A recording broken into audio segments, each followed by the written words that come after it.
हनुमान जी महाराज को 3 तरह की माला समर्पित होती है। एक आंकड़े के पत्ते की, दूसरी बेलपत्र के पत्ते की, तीसरी पीपल के पत्ते की। ये 3 तरह की माला जब हनुमान जी महाराज को समर्पित होती है। आंकड़े की माला महाराज एक अवतार श्री हनुमान जी महाराज है। हनुमान जी महाराज को 3 तरह की माला समर्पित होती है। एक आंकड़े के पत्ते की, दूसरी बेलपत्र के पत्ते की, तीसरी पीपल के पत्ते की। ये 3 तरह की माला जब हनुमान जी महाराज को समर्पित होती है। आंकड़े की माला महाराज, आंकड़े के पत्ते की जो माला होती है, ये माला कार्य की सिद्धि के लिए होती है। इसमें एक एक आंकड़े के पत्ते पर सीताराम लिखा जाता है।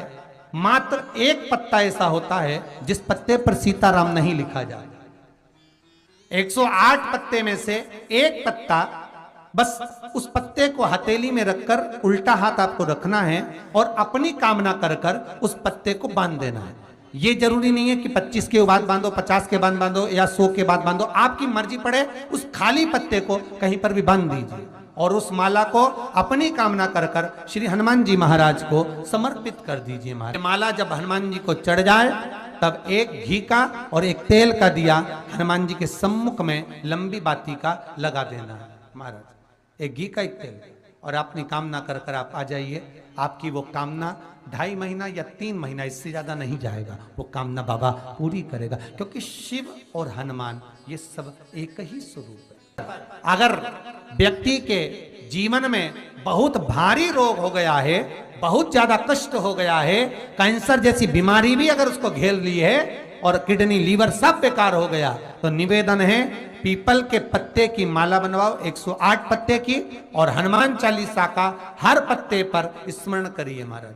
आप हनुमान चालीसा पढ़ते जाओ, माला में गांठ लगाते जाइए, और वो माला जो व्यक्ति कैंसर से पीड़ित है, हाथ का स्पर्श कराइए और शंकर को चढ़ाइए। केवल अष्टमी तिथि के दिन ये माला समर्पित होना चाहिए, शुक्ल पक्ष की अष्टमी के दिन। आप 2 या 3 अष्टमी को कर कर देखिए, अपने आप दवाई लगना प्रारंभ होगी। कैंसर जैसा रोग भी धीरे धीरे समाप्ति पर आएगा महाराज। पर करना शुक्ल पक्ष की अष्टमी को ही महाराज। कोई बच्चा एग्जाम में बैठ रहा है, सीए की पढ़ाई कर रहा है, कोई बहुत बड़े एग्जाम में बैठा, पास हो ही नहीं रहा, बहुत हार गया, बेलपत्री की माला चढ़ाई। पर बेलपत्र की जो माला है वो केवल प्रदोष पर चढ़ती है श्री हनुमान जी महाराज। आप बेलपत्र की माला चढ़ाओ, 108 बेलपत्र आप श्री शिवाय नमस्तुभ्यम मंत्र का जाप कर कर गांठ लगाकर भगवान श्री हनुमान जी महाराज के सामने पहुंचकर माला को सीधी रखकर, जो व्यक्ति एग्जाम में बैठ रहा है, नौकरी के लिए, अन्य पढ़ाई के लिए, अगर कंपटीशन एग्जाम में भी बैठ रहा है, तो माला को हनुमान जी महाराज, और हनुमान जी कौन से होना चाहिए? पूर्वमुखी। हनुमान दक्षिण मुखी नहीं चाहिए, पूर्व में जिन हनुमान जी का मुख हो वो माला ऐसी समर्पित कर कर हनुमान चालीसा का पाठ कर कर 3 बार स्मरण कर कर माला श्री हनुमान जी को पहना दीजिए। ऐसा कोई एग्जाम नहीं जिसमें से आप निकल ना पाए महाराज, पर करना आपको पड़ेगा। प्रदोष का दिन होना चाहिए, प्रदोष के दिन भगवान, और प्रयास जहां तक हो सके प्रदोष काल में अगर चढ़ाएंगे तो ज्यादा फलदायी रहेगा प्रदोष। और कई लोग तो ऐसे हैं, उनको आज तक हनुमान चालीसा पढ़ना नहीं है, आज तक कोई चालीसा, चाहे गायत्री चालीसा हो, लक्ष्मी चालीसा हो, शिव चालीसा हो, पढ़ना ही नहीं आती, बस बैठ गए भगवान के सामने और पढ़ लिया आसन लगा के। नहीं नहीं नहीं, चालीसा पढ़ने का भी एक नियम है। अगर कोई लक्ष्य लेकर पढ़ रहे हो तो उसका एक नियम है। पूरी जिंदगी पढ़ते रहोगे तो भगवान की प्राप्ति नहीं है, पर लक्ष्य लेकर अगर पढ़ा है, आसन से जिस भगवान की चालीसा पढ़ रहे हो उसकी मूर्ति या उसका फोटो आपके सामने होना चाहिए। एक घी का दिया, अगर हनुमान चालीसा पढ़ रहे हो तो या तो घी का दिया जलाओ, वो भी गाय के घी का हो, भैंस के घी का मत जलाना। हनुमान जी कभी प्रकट नहीं होंगे भैंस के घी से। घी का दिया लगाइए अगर चालीसा का पाठ कर रहे हो हनुमान जी का। और बहुत ज्यादा संकट है, बहुत ज्यादा परेशानी है, तो हनुमान चालीसा का पाठ करो तो तिल्ली के तेल का दिया लगाओ, काली तिल के तेल का दिया, तिल का तेल का दिया हनुमान जी के सामने आसन बिछाकर। बहुत तकलीफ है तो 3 पाठ प्रतिदिन करो। और एक आसन से जितने समय 9 बजे अगर आप बैठते हो पाठ करने तो 9 बजे ही बैठना है। 11 दिन तक प्रतिदिन 3 पाठ रोज करो। एक पानी का लोटा, कलश, तांबे का जल, अर्थात तांबे का लोटा हो, स्टील का लोटा हो, तुम्हारे पास जो कलश हो उसमें जल भरकर, एक सिक्का उसमें पटक कर, एक लौंग पटक कर प्लेट से ढक कर रख दो और प्रतिदिन बस टाइम पर बैठकर पाठ करो। 11 दिन पूर्ण होंगे, जिस कामना से आपने पाठ करा है बस वो सिक्का, वो लौंग कलश में से निकाल लो, जल का आचमन करो और जिस काम के लिए करा है वो जल उस प्रयोग में ले लो। उस प्रयोग, किसी से बात करने जाना है तो वो जल पी कर जाइए, कोई से हाथ मिलाना है तो वो सिक्का, वो लौंग अपने हाथ में रखिए, अपने साथ रखिए। कई लोग कहते हैं हम तो बहुत दिनों से हनुमान चालीसा पढ़ रहे हैं, हम बहुत समय से राम रक्षा स्तोत्र का पाठ कर रहे हैं, हम बहुत समय से ये कर, अरे तो उसको नियम से तो करो। हनुमान चालीसा का प्रागट्य केवल एक दिल से की गई स्तुति। हनुमान जी महाराज की स्तुति, राम जी महाराज की स्तुति तुलसीदास जी ने केवल दिल से करी थी, केवल मन से। और ये नहीं कहते कि हनुमान चालीसा पढ़ोगे तभी भगवान, नहीं नहीं, आप दिल से अगर भगवान को पुकार लीजिए, आप दिल से पुकारो उसको, वो आएगा। नियम है महाराज, बहुत ध्यान दीजिएगा। पंचमुखी हनुमान का एक स्मरण, पंचमुखी हनुमान का एक भाव।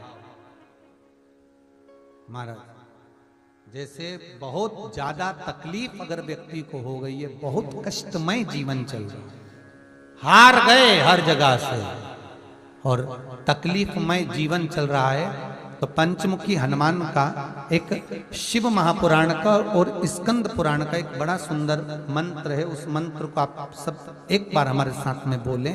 ओम नमो हनुमते रुद्र अवताराय सर्व शत्रु संहारणाय सर्व रोग हराय सर्व वशीकरणाय रामदूताय स्वाहा। बस इस मंत्र को हाथ में काली तिल लेकर, एक जौ लेकर और गूगल लेकर, थोड़ा सा उसमें गाय का घी डालकर, कंडे को या अग्नि को जलाकर इस मंत्र का 11 बार 21 बार जाप कर कर अपनी कामना कर कर छोड़ दीजिए। कैसा भी रोग हो, बीमारी हो, कष्ट हो, दुख हो, तकलीफ हो, 21 दिन के अंदर वो आनंद आना प्रारंभ कर देता है। महाराज इस मंत्र, स्कंद पुराण का, शिव महापुराण का ये मंत्र मूल पंचमुखी हनुमान सुख देंगे। और एक और चीज याद रखिए महाराज, यदि कोई काम के लिए जा रहे हो, कोई व्यापार के लिए जा रहे हो या नौकरी करने के लिए जा रहे हो और लगी नहीं रही, बहुत तकलीफ पा रहे हो, सर्विस ही नहीं लग रही, बहुत कष्टमय हो गया, तो निवेदन करूंगा 5 पीपल के पत्ते पर बेसन के 5 लड्डू घर में बने हुए, गाय के घी के 5 लड्डू रख लो, उस लड्डू के बीचों बीच एक आटे का दिया और उसमें तिल्ली का तेल डालकर इसी मंत्र का प्रयोग कर कर पंचमुखी हनुमान का किसी भी हनुमान के मंदिर में जाकर, दक्षिण मुखी हनुमान के मंदिर में जाकर उसको रख कर आ जाइए। इसके बाद आप उस काम के लिए जाइए, आपका काम सफल हो जाएगा। आपको किसी को नहीं कहना पड़ेगा कि हाथ जोड़ना नहीं पड़ेंगे, किसी के पांव नहीं पड़ना पड़ेंगे, तुरंत काम होगा। बस इस मंत्र का स्मरण कर कर पंचमुखी हनुमान का भूतेश्वर जो मंत्र है वो सुख देने वाला, आनंद देने वाला, सहज नहीं महाराज, सुख की खान है, आनंद की राशियां में। महाराज आप कोई बहुत बड़ा काम करने जा रहे हो, बहुत बड़ा यज्ञ अनुष्ठान, विवाह, शादी आदि आदि फंक्शन करने जा रहे हो, 4 दिन 8 दिन के लिए आप घर से बाहर जा रहे हो और आपको लगता है कि घर में ताला कैसे लगाएं, तो निवेदन है एक तांबे के कलश में जल भर लीजिए और जल भरकर उसमें थोड़ी सी काली तिल डाल दीजिए, भूतेश्वर शिव का नाम लेकर। कौन से शिव का? भूतेश्वर, शमशानवासी भूतेश्वर शिव का नाम लेकर काली तिल डाल दीजिए, कलश को प्लेट से ढक दीजिए, घर के किसी भी भाग में उसको रख दीजिए। उसके बाद आप चले जाओ। किसी की सामर्थ्यता नहीं है कि उस घर में कोई पांव रखे। किसी की सामर्थ्यता नहीं है। और अगर कोई भूले से पांव भी रख दिया तो 22 दिन या 21 दिन के अंदर उसको, जैसे लोगों को हवा आती है ना, बस उसको चक्कर आना चालू हुआ, बाल खोल खोल के घुमा मिलेगा। शास्त्र प्रमाण करता है हमारा भूतेश्वर शिव। ये कलश जो होता है ना, जल का जो पात्र होता है, ये साधारण नहीं होता, सहज नहीं होता महाराज। जैसे आज आपने मेरी लाज रखी, रक्षा करी और किसी को आने नहीं दिया, विनती स्वीकार करना। आपका जल पात्र भूतेश्वर के नाम से काली तिल से जहां रखा जाए, उस गृह में कोई प्रवेश ना कर पाए। शिव जी ने वचन दे दिया, मेरी चंडियां 64 योगनियां, डाकनी, पिशाचनी, चुड़ैल और भूत इस कलश के विराजमान होते ही सर्वस्व फैल जाते हैं। फिर अंदर कोई नहीं आ सकता, भीतर प्रवेश नहीं हो सकता। जिसकी फैक्ट्री नहीं चलती हो, प्रॉपर्टी की आप खरीदारी बेचादारी करते हो, प्रॉपर्टी से जुड़ा हुआ काम करते हो, या लोहे से जुड़ा हुआ करते हो, या फैक्ट्री आदि का कर्म करते हो, कोई मैन्युफैक्चरिंग करते हो, वो नहीं चल रहा, तो हनुमान जी के उल्टे पांव का सिंदूर लीजिए और हनुमान जी के दूसरे नंबर के भाई गतिमान का नाम लीजिए। किसका नाम लेना है? गतिमान। गतिमान का नाम लेकर फैक्ट्री के बाहर या फैक्ट्री पर एक स्वस्तिक का निर्माण कर दीजिए, हनुमान जी के उल्टे पांव के सिंदूर और गतिमान का नाम लेकर। कभी आपकी फैक्ट्री कोई काम नहीं निकालेगी, उन्नति की ओर ही लेकर जाएगी, कभी घाटे की ओर नहीं जाएगी। गतिमान का नाम, रतिमान, केतुमान, मतिमान, ये जितने भी नाम है हनुमान जी के भाइयों के, ये सब कल्याण करते, एक एक नाम कल्याण करते हमारे, एक एक। यदि बच्चे को सर्दी ज्यादा होती है, निमोनिया ज्यादा होता हो, ठंडा का कोटा ज्यादा रहता हो, तो पीपल के 5 पत्ते महाराज उस पे घृत लगाकर हनुमान जी के तीसरे नंबर के भाई व्रतिमान का नाम लेकर, व्रतिमान का नाम लेकर बच्चे की छाती पर एक वस्त्र से उसको बांध दीजिए, रात्रि भर बंधे रहने दीजिए महाराज। तो बस एक बार बांधना है, उसके बाद सर्दी का कोटा नहीं रहता महाराज, बच्चा स्वस्थ अपने आने में। हनुमान जी महाराज के जितने भी भाई हैं, सबका आनंद सुख सिद्धि मालूम है? अरे जल्दी बोलो, नहीं मालूम? लिखना चालू करो वापस। अष्ट सिद्धियां, पहली अणिमा, पहली कौन सी है? अणिमा। दूसरी महिमा, तीसरी गरिमा। अष्ट सिद्धियों में पहली अणिमा, दूसरी महिमा, तीसरी गरिमा। ये हनुमान जी महाराज की जो अष्ट सिद्धियां हैं, इन सिद्धियों के लिए आपको ज्ञात होना चाहिए, हनुमान जी महाराज के जब घर में तुम रोज हनुमान चालीसा का पाठ करती हो, आज एक दिन हो गया, कल दूसरा दिन हो गया, तीसरा दिन हो गया, कैलेंडर में जो पंचांगो कैलेंडर हो, उस कैलेंडर में एक निशान बनाकर रखो कि आपके 108 जब पाठ पूरे हो जाएं, तब 108 बाती आप हनुमान जी महाराज की इन अष्ट सिद्धियों के नाम से लगा दीजिए। जिंदगी में आपका कभी बाल बांका नहीं हो सकता और आपकी उन्नति को कोई रोक नहीं सकता, यह पक्का है। अष्ट सिद्धियां, नवनिधियां, 108 जब हनुमान चालीसा के पाठ हो जाए। और कभी कभी व्यक्ति के जीवन में ऐसा भी होता है कि भाई उसको बहुत तकलीफ आ जाती है कि मेरी दुकान नहीं चल रही, व्यापार नहीं चल रहा, मेरे साथ अच्छा नहीं हो रहा, मेरे को तकलीफ आ गई, शनि बढ़ गया, ये हो गया, ढैया हो गया, 7.5 हो गया, बड़ा तकलीफ, कहीं गिर रहा, कहीं पड़ रहा, तो उस व्यक्ति को 108 पाठ एक साथ कर लेना चाहिए। आज बैठा सुबह से शाम तक 108 पाठ करके और फिर ये अष्ट सिद्धियों की बाती लगा दे। अष्ट सिद्धि पर अष्ट सिद्धियों की जो बाती लगती है घृत में है, घी घृत, अष्ट सिद्धि। तो ये बाती, तो पहली अणिमा सिद्धि, दूसरी महिमा, तीसरी गरिमा, चौथी लघिमा, चौथी लघिमा, पांचवी प्राप्ति, पांचवी क्या है? प्राप्ति। छठी प्राकंभ,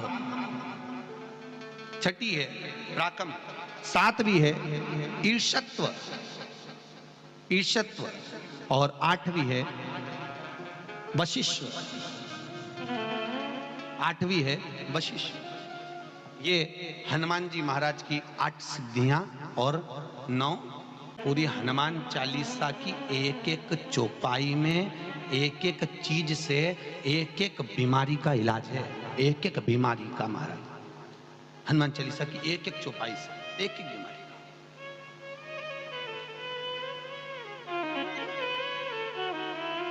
हमारे जीवन को हम चौपाइयों के क्रम से एक एक शब्द का भान करें कि वो उससे हमें प्राप्ति क्या है। अष्ट सिद्धि नवनिधि किस जगह पर स्कंद जी दे रहे हैं? नवनिधियां जहां पर सेतु बंद हुआ, जहां पर सेतु। तो आप रामेश्वर जाएं, पुराने डाकघर के पास में आज भी 9 शिलाएं नवनिधि के लिए स्कंद देव ने वहां विराजमान करी थी।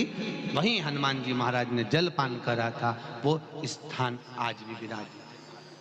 आज हनुमान जी महाराज, अगर किसी पति पत्नी में झगड़ा चल रहा हो, प्रेम नहीं बढ़ रहा हो, बहुत क्लेश हुई और अदालत में बात पहुंच गई, तलाक होने वाला है, तो भी गतिमान का नाम लेकर हनुमान जी के मंदिर में एक ध्वजा लगा दी जाती है और उस पर ध्वजा पर स्वस्तिक बना दिया जाता है गतिमान का नाम लेकर। तो पति पत्नी का प्रेम वापस बढ़ जाता है और तलाक नहीं होता है। महाराज जिसका तलाक नहीं चाहिए, अगर मन से सोच के बैठे कि तलाक चाहिए तो मत करना, पर नहीं चाहिए, प्रेम बढ़ाना है, उसके लिए लगे। तो उन्होंने हनुमान जी से कहा कि तुम क्या चाहते हो? हनुमान जी बोले मेरे को जाना है, क्योंकि जहां राम वहां हनुमान। हनुमान जी जब कहने लगे कि मेरे को जाना है, तो राम जी महाराज बोले नहीं नहीं हनुमान, तुझे सबसे ज्यादा प्रिय क्या है? तो कह राम।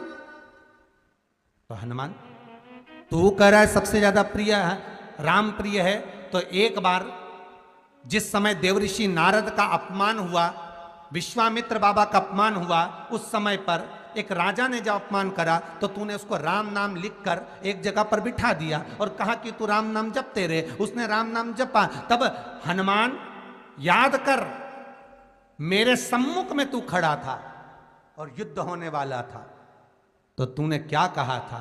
प्रभु आप इसको मार नहीं सकते क्योंकि ये आपका नाम ले रहा है। राम से बड़ा होता है राम का नाम, आप इसे मार नहीं सकते। तब आपने ये संवाद कहा था, हनुमान बता तेरी प्रियता क्या है? हनुमान जी कहते हैं प्रभु आपने मुझे जगा दिया, क्योंकि मुझे श्राप ये मिला था कि तू जागेगा किसी के जगाने पर, आपने मुझे जगा दिया। इसलिए है नाथ, अब मैं जाना नहीं चाहता, सत्संग करना चाहता।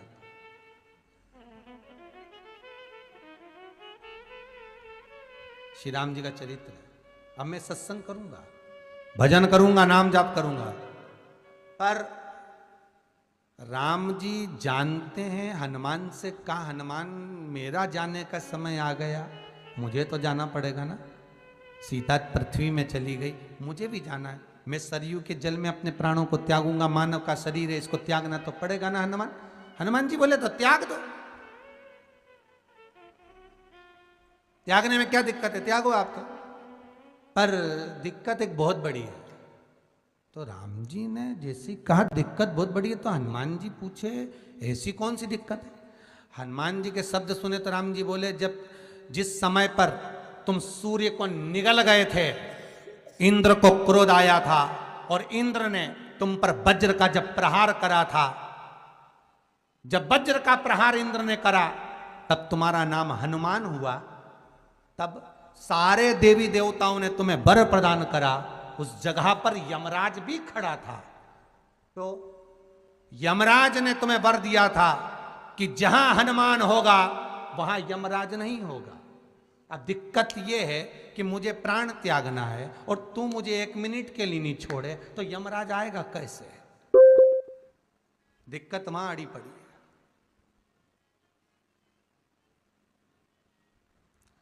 हनुमान जी मुस्कुरा के बोले राम जी महाराज से, प्रभु मैं आपके बिना रह नहीं सकता। तो राम जी बोले मैं भी जानता हूं कि तू मेरे बिना नहीं रह सकता, पर एक काम तो कर सकता है ना। क्या? मैं अगर कोई काम बताऊंगा तो तू करेगा कि नहीं करेगा? हनुमान जी बोले आपका काम और मैं ना करूं,